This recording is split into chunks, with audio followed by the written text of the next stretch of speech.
Hello guys, welcome back to my channel. So in today's video I'll be taking you through the income statement of a bank. तो जब हम लोग banking का income statement देखते हैं वो काफ़ी ज़्यादा डिफरेंट रहता है कंपेयर टू से और FMCG company, retail company, chemical paint company. तो it becomes very critical for us to actually understand and analyse each and every line item in a bank. तो what I have done is in this video मैंने एक एक line item जो banks का है वो detail में explain किया है एंड उसके साथ साथ 3 और रेशियो के बारे में एक्सप्लेन किया है सो दैट जब आप एक बैंक को एनालाइज करते हो आप सेम चीज़ यूज कर सकते हो आपके एनालिसिस के लिए. So do watch the video till the very end and also if you have got any doubts do write it in the comment section below. I will be more than happy to revert. And with that being said, if you have liked the video, do like and subscribe it and also share it with your friends. तो आज हम लोग income statement देखने वाले banks का. ये काफ़ी different रहता है कंपेयर टू से a normal FMCG retail business. तो है ना, लास्ट लेक्चर सबसे फर्स्ट लेक्चर में हम लोग ने क्या देखा था? कासा के ऊपर देखा था. कासा क्या था? जितना ज़्यादा नंबर ऑफ ब्रांचेस ज़्यादा रहेगा उतना फिर लोगों को भरोसा आएगा. जैसा एसबीआई करता है, एसबीआई बहुत जगह पे है, सब जगह पे नुक्कड़ कोने पे मिलेगा आपको एसबीआई. तो उसके वजह से क्या हो जाता है, लोगों को ट्रस्ट बिल्ड होता है. तो जितना ज़्यादा ट्रस्ट बिल्ड होगा उतना ज़्यादा लोग सेविंग्स अकाउंट बनाएंगे. सेविंग्स अकाउंट बनाएंगे तो सस्ते में डिपॉजिट्स मिलेगा एंड फिर हम लोग अच्छे लोगों को लोन देंगे एंड वो दोनों का difference would be NIMS, net interest margins, right. उसके बाद हम लोग ने ये भी देखा था कि कार जितना बेटर रहेगा उतना ज़्यादा हम लोग लेंडिंग कर सकते हैं.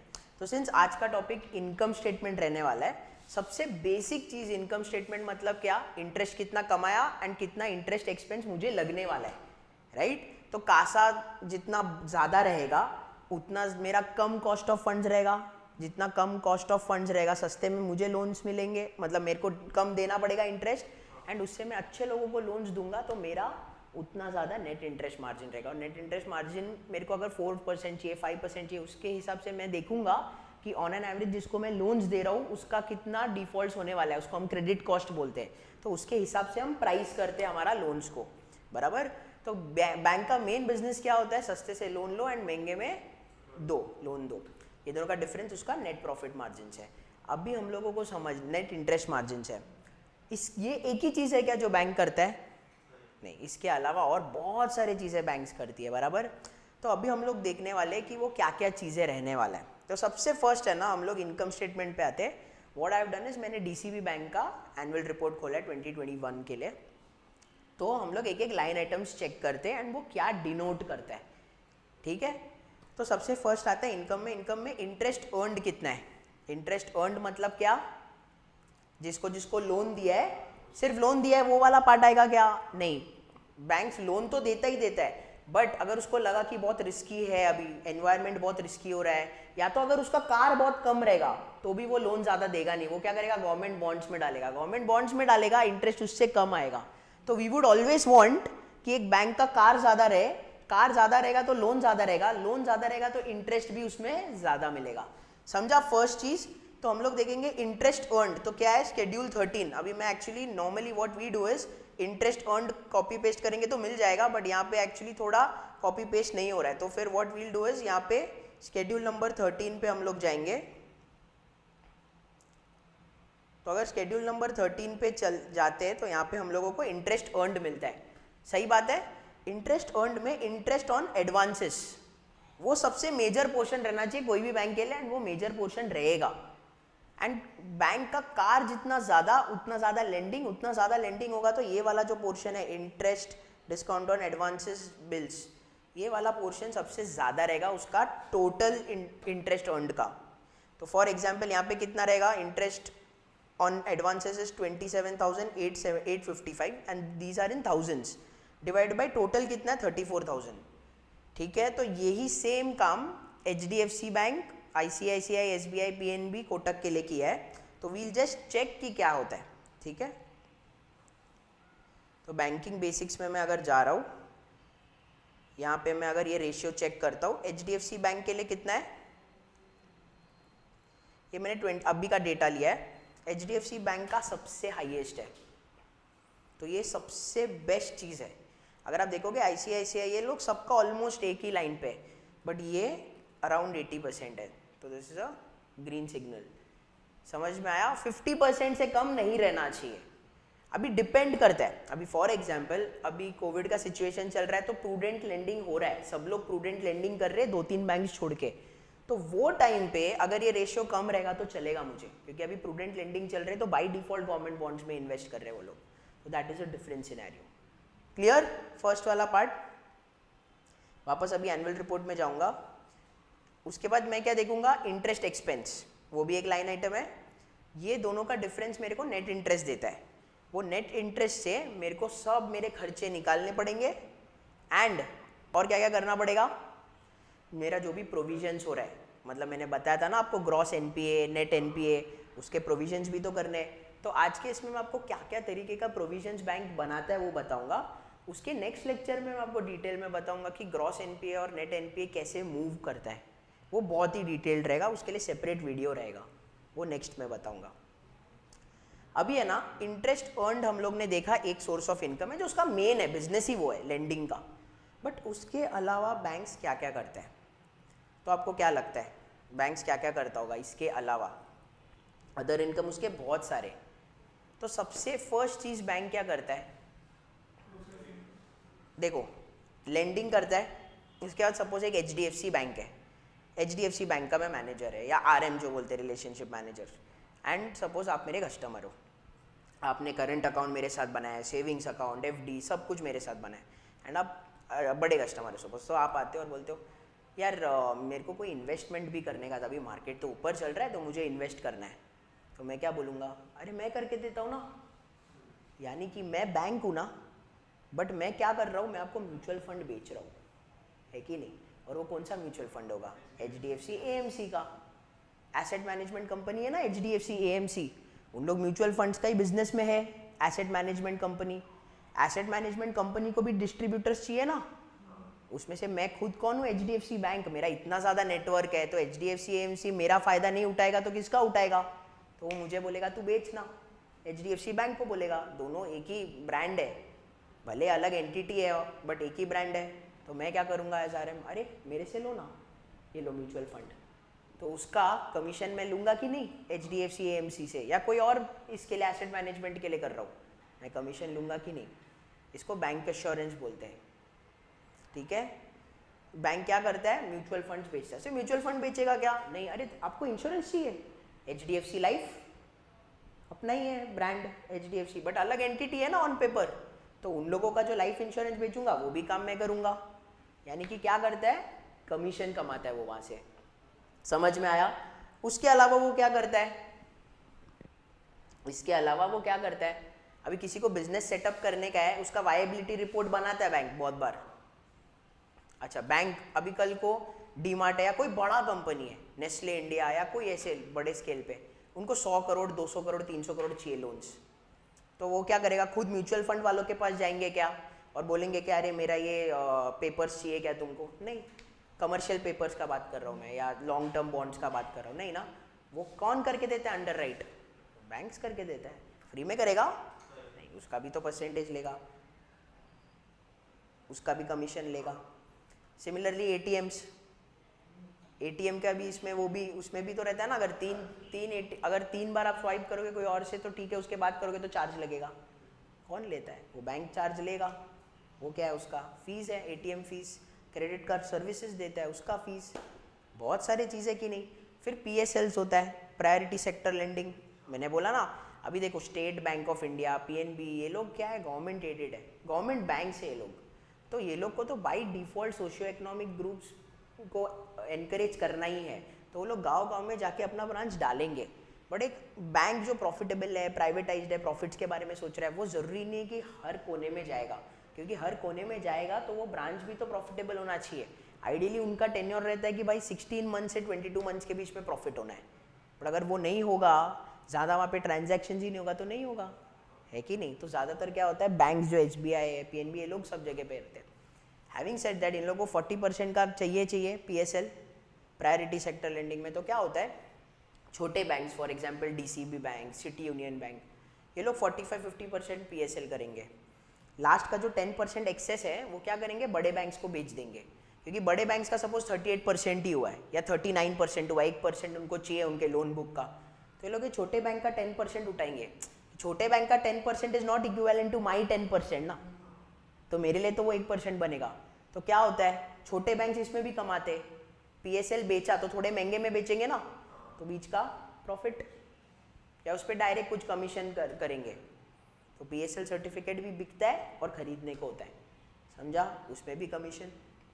अरे मेन बिजनेस भूल गए हम लोग, बैंक्स क्या करता है, लेटर ऑफ क्रेडिट करता है, LCs जो बोलते हैं। तो LCs कैसे काम करता है, तो फॉर एग्जाम्पल मीत है और सतीश है। मीत अपना इंडिया में रहते हैं, सतीश अपना सपोज US में रहते हैं, गारमेंट का बिजनेस है, ठीक है। अभी मीत क्या कर रहे हैं, उनको सतीश मिल गए नेट के थ्रू या वाया वाया किसी के थ्रू, बट वाया वाया मिले करके उनको एकदम ज़्यादा भरोसा नहीं है, और सतीश बोलते हैं भाई अपने को 10 करोड़ का ऑर्डर चाहिए। तो मीत तो ऑब्वियसली खुश हो जाएंगे कि भाई 10 करोड़ का ऑर्डर मिला है। बट अभी मुझे एक बात बताओ, मीत यहाँ से डायरेक्ट गारमेंट्स एक्सपोर्ट कर देंगे क्या आपके बोलने पे? कल को आप रफा दफा हो गए तो गए ना, वाट लग गया मीत का 10 करोड़ का। तो ये ट्रांजैक्शन होगा कि नहीं होगा? ऑब्वियसली होगा, बट कैसे होगा? बैंक्स के थ्रू होगा, ठीक है। यहाँ पे क्या होता है, मीत का बैंक है सपोज HDFC बैंक, ठीक है।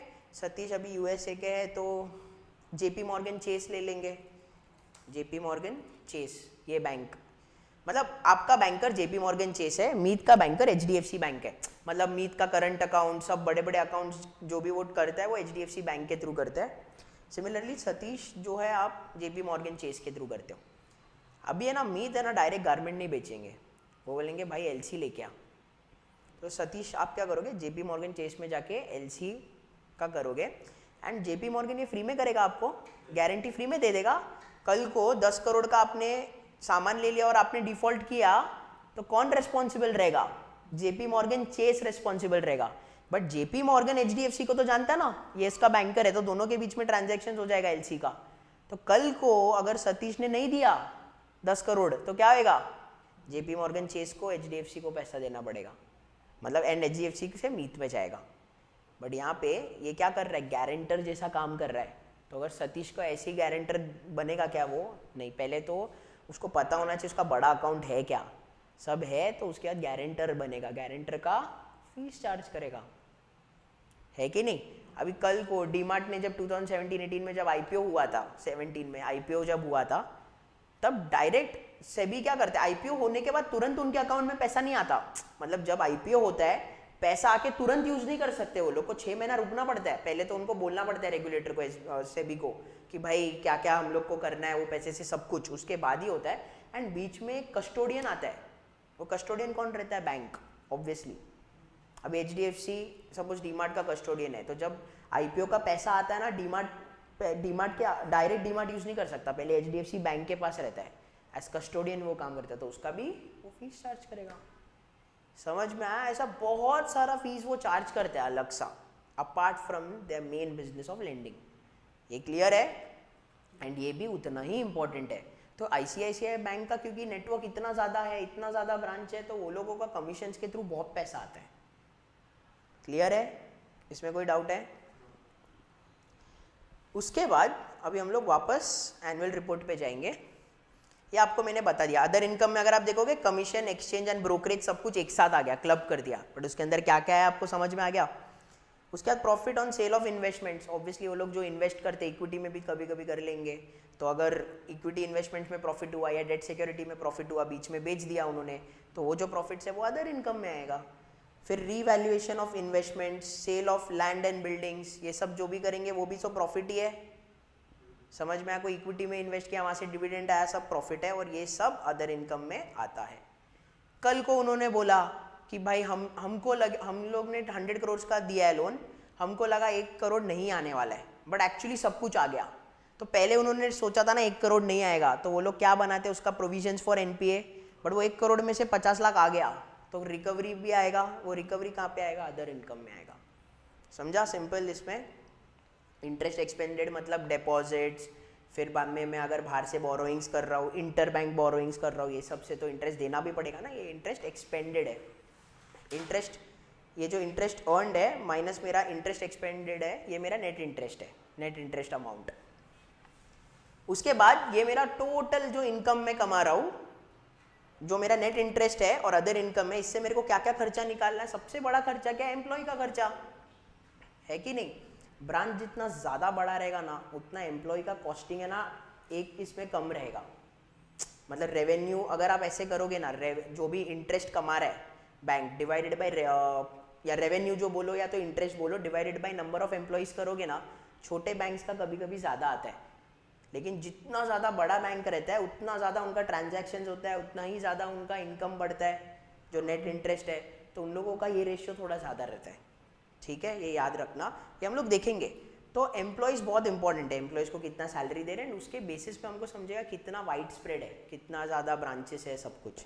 तो इन लोगों का सबसे मेजर जो है कहाँ पे आता है? एम्प्लॉय खर्चा। एम्प्लॉय खर्चा ज़्यादा रहेगा तो डेप्रीसिएशन जो रहता है वो भी थोड़ा ज़्यादा रहेगा, क्योंकि बैंक का प्रॉपर्टीज़ रहेंगे ना, काफ़ी सारे ब्रांचेस है, वो सब कुछ, तो वो भी ज़्यादा रहेगा। तो देखो मेजॉरिटी तो यही दोनों कॉस्टिंग रहनी चाहिए, depreciation on banks property and payments and provisions for employees, ठीक है। अभी फॉर एग्जाम्पल ये भी हम लोग ने एक बार देखा हुआ है। अगर आप देखोगे नेट इंटरेस्ट अर्नड जो है एंड नंबर ऑफ एम्प्लॉयज़ है, अगर मैं net interest earn divide by number of employees करूँ तो मेरा 0.58 आ रहा है। तो ये जो है ये basically HDFC bank, ICICI bank, Kotak, PNB, SBI। अगर आप देखोगे PNB और कोटक का कम आया है, एक्चुअली कोटक का कम दिख रहा है, इज बिकॉज वो लोग एक्सपेंशन फेज पे और उन लोग बहुत सारे एम्प्लॉयज़ को हायर कर रहे हैं, ठीक है। छोटा है एक्चुअली कोटक। अगर आप साइज वाइज देखोगे HDFC बैंक, ICICI, SBI, ये सब बहुत मैसिव बैंक्स है, ठीक है ना। उसके सामने कोटक काफ़ी छोटा है, उसके सामने ऑब्वियसली उससे छोटे बैंक्स बहुत सारे हैं, बट वो काफ़ी छोटा है। PNB का एफिशिएंसी उतनी अच्छी नहीं है, जिसके वजह से ये रेशियो कम है। तो जब हम लोग रेशियोज करेंगे ना डिटेल में, तब मैं आपको बहुत डिटेल में एक्सप्लेन करूंगा। अभी इसके बाद हम लोग GNPA का मूवमेंट देखेंगे, उसके बाद के इसमें हम लोग पूरा रेशियोज करेंगे। रेशियोज काफ़ी इन डेप्थ रहेगा, तो तभी आपको और अच्छे से समझेगा, ठीक है। अच्छा, एक और चीज़ मैंने बोला था यहाँ पे, जब मैं LCs का बात कर रहा था तो मैंने क्या बोला था? JP मॉर्गन चेस सतीश का गारंटर बन रहा है। कल को सतीश के इसमें ऐसे समझो, कल को सतीश डिफॉल्ट करेगा तो 10 करोड़ किसको देना पड़ेगा? JP Morgan Chase. तो JP मॉर्गन चेस के लिए ये क्या है? 10 करोड़ कंटिंजेंट लायबिलिटी, जो बैलेंस शीट में नहीं रिफ्लेक्ट करेगा। कंटिंजेंट लायबिलिटी कोई भी और इसके लिए कंपनी के लिए, आप FMCG ले लो, पेंट ले लो, रिटेल ले लो, केमिकल ले लो, contingent liabilities as percentage of equity 3-4% से ज़्यादा है तो रिस्की काम है। बट बैंक्स का ना बाय डिफॉल्ट ज़्यादा ही रहता है, काफ़ी ज़्यादा रहता है। आप एक FMCG कंपनी और बैंक का देखोगे ना, contingent liabilities as percentage of equity या एसेट्स, तो आपको लगेगा बैंक्स तो ये तो गया ही गया बैंक। बट अरे bank by nature of its business क्या है? रिस्की रहता है, क्योंकि वो गारंटर बनता है। दैट डजंट मीन कि वो उसको देना ही पड़ेगा, ठीक है। बट हैविंग सेड दैट, फिर भी एक थ्रेशोल्ड रखते हैं हम लोग। तो अगर ये मैंने एक ऐसा रन किया था, अगर contingent liabilities as of total assets किया था मैंने, क्योंकि जब एज इक्विटी कर रहा था तो बहुत ज़्यादा आ रहा था, तो मैंने as percentage of total assets किया। तो अगर आप देखोगे बाकी सबका कम है, लेकिन ICICI का आप देखो कितना ज़्यादा है, 192% है contingent liabilities as percentage of assets, मतलब एसेट्स से ज़्यादा गारंटी किया है उन्होंने। तो ideally I wouldn't want such a situation, but having said that, अगर आप HDFC देखोगे 54 है, ये 42 है, 30, 35, तो 60% के नीचे इट इज़ ओके, बट ये इसका कुछ ज़्यादा ही है। तो हम लोग एक बार चेक कर सकते हैं कि ऐसा क्या, कितना गारंटी दिया है, क्या दिया है, तो इसको हम लोग और डेप्थ में देख सकते हैं। समझ में आया? बट एक हम लोग को एक आइडिया मिल जाता है इससे। क्लियर है? तो ये हुआ उनका ऑपरेटिंग एक्सपेंसेस, मान में लॉ चार्जेस है, ऑडिटर्स फीस है, ये सब। उसके बाद हम लोग वापस जाते हैं लाइन आइटम्स में। तो अभी हम लोगों ने इनकम स्टेटमेंट में क्या क्या देखा, कि जितना भी इंटरेस्ट कमाया एंड फिर अदर इनकम कमाया, माइनस मेरे को जितना इंटरेस्ट एक्सपेंस देना पड़ा वो मेरा प्रॉफिट है, उसमें से मेरा ऑपरेटिंग एक्सपेंसेस सब हटाया। उसके बाद एक बहुत इंपॉर्टेंट लाइन आइटम है विच इज़ प्रोविजंस एंड कंटिंजेंसीज। अभी प्रोविजंस का जब मैं बात करता हूँ, आपको मेजर है ना 4 प्रोविजंस के बारे में समझना है। तो सबसे फर्स्ट प्रोविजंस तो आपको पता ही है, NPA पे जो प्रोविजंस होता है। अभी फॉर एग्जांपल मैंने 100 करोड़ का लोन दिया, 100 करोड़ में से 3 करोड़ ऐसा है जो 3 कॉन्जिक्यूटिव EMI से पैसा नहीं आया, तो 3 करोड़ का तो मेरा GNPA हो गया। वो 3 करोड़ से मैं क्या कर रहा हूँ, मेरे को लग रहा है 1 करोड़ तो आएगा ही आएगा, तो मैं क्या कर रहा हूँ 2 करोड़ का प्रोविजंस बना रहा हूँ। तो मेरे इनकम स्टेटमेंट में क्या होएगा, एक प्रोविजन बनेगा, प्रोविजन फॉर एनपीए या प्रोविजन ऑन एनपीए, कितना बनेगा 2 करोड़ का बनेगा। इसके अलावा एक और प्रोविजन होता है विच इज जनरल प्रोविजन, जो स्टैंडर्ड एसेट्स के लिए बनता है। अभी 100 में से 3 करोड़ का जीएनपीए, बाकी का 97 करोड़ का तो पैसा आ रहा है ना बराबर टाइम पे, उसको हम क्या बोलते हैं स्टैंडर्ड एसेट्स। तो हम लोग डिसाइड करते हैं कि स्टैंडर्ड एसेट्स पे कितना प्रोविजंस बनेगा। तो अगर मॉर्गेज है, गोल्ड लोन्स है तो कम बनेगा प्रोविजन स्टैंडर्ड एसेट्स पे, अगर रिस्की लोन्स है तो प्रोविजन ज़्यादा बनेगा वो स्टैंडर्ड एसेट्स पे। तो ठीक है, वो क्या आएगा, प्रोविजन ऑन स्टैंडर्ड एसेट्स। ठीक है, वो सपोज हमारे एग्जाम्पल में है 1 करोड़। अभी इसके अलावा ना कभी कोई अनसर्टेन टाइम्स आता है, जैसा कोविड है, तो कोविड के टाइम पे भी हम लोग प्रोविजंस बनाते हैं, कोविड रिलीफ प्रोविजंस करके। ठीक है, तो कोविड रिलीफ प्रोविजंस करके हम लोग एक्सेस बना के रखते, तो मे बी एक 1 करोड़ उसके लिए भी हमने बनाया। क्लियर है? इसके अलावा एक और प्रोविजंस बनता है 4th, which is called as floating provisions और एल्स काउंटर सिक्लिकल प्रोविजंस। अभी ये कौन सा प्रोविजन है? फॉर एग्जाम्पल, अगर बैंक बहुत अच्छा कर रहा है एक पर्टिकुलर टाइम पे, या उनको लग रहा है अभी एनपीए इतना आएगा नहीं आगे, अभी जाके, एंड मे बी आगे जाके जब बिजनेस साइकिल नीचे जाता है तो बहुत सारे बिजनेसेस फेल होते हैं एंड थोड़ा इन लोगों का क्या होगा, प्रोविजंस बढ़ेगा, क्योंकि जीएनपीए हो जाएगा, उनका नॉन परफॉर्मिंग एसेट होगा एंड बैड लोन्स हो सकता है। तो जब बहुत अच्छा पीरियड चलता है ना, ये लोग क्या करते हैं, थोड़ा प्रोविजंस बना के रखते हैं फॉर फ्यूचर। समझ में आया? उसको हम लोग क्या बोलते हैं, फ्लोटिंग प्रोविजंस बना के रखते हैं वो लोग। सपोज 0.5 करोड़ बनाया अभी, समझ में आया? तो ये कब यूज करेंगे, ये एज कुशनिंग इफेक्ट यूज करेंगे, कि कल को जाके कुछ प्रॉब्लम होता है तो हमने अभी प्रोविजन बना के रखा था ना, उसका रिजर्व बनाएंगे और उधर से नेक्स्ट टाइम जब कुछ एक्स्ट्रा लॉसेस होगा तो ये फ्लोटिंग प्रोविजंस यूज करने को देंगे। तो फॉर एग्जांपल अभी कोविड के टाइम पे आरबीआई ने बोला कि तुम लोग अपना काउंटर सिक्लिकल प्रोविजन जो तुमने बना के रखा था ना, वो यूटिलाइज कर सकते हो। समझ में आया? तो ये 4 तरीके का प्रोविजंस होता है जो बहुत ज्यादा इंपॉर्टेंट होता है। इसके अलावा कंटिंजेंसीज भी होता है। तो अगर हम लोग यहाँ पे देखें 155 पेज पे कुछ रहेगा, ये प्रोविजंस एंड कंटिंजेंसीज है। अगर आप देखोगे, provision right of towards NPA जो मैंने बोला था, फ्लोटिंग प्रोविजंस जो मैंने बोला था, प्रोविजन फॉर स्टैंडर्ड एसेट्स बोला था, जनरल प्रोविजंस फॉर कोविड है। इसके अलावा जो भी प्रोविजंस है, इनकम टैक्स पे जो प्रोविजंस बना के रखा है, कंटिंजेंसीज कुछ है, provision for other assets and contingencies, ये सब आएगा। बट मेन क्या है, standard assets, general provision and अगर कोविड रिलीफ है या काउंटर सिक्लिकल प्रोविजंस। क्लियर है? अच्छा, अभी इसके बाद भी है ना, इनकम स्टेटमेंट में वापस आते हैं। तो अभी आपको मैं ना एक चीज़ बताता हूँ।